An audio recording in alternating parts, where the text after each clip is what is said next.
But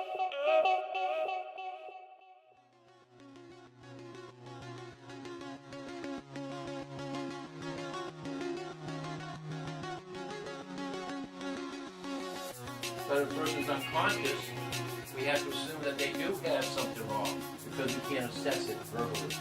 All we can have to see visually.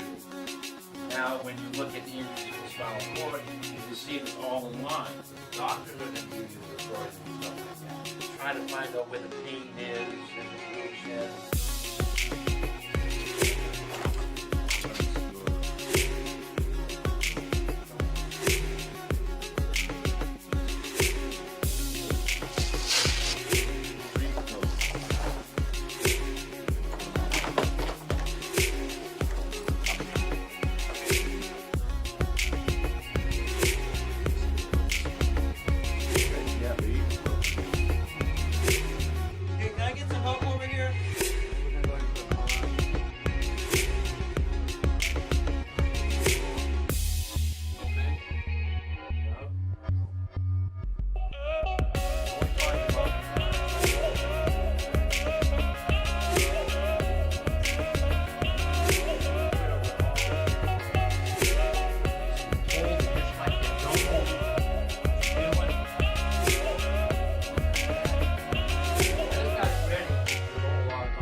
You are clear, I'm clear, we're all clear. Shot.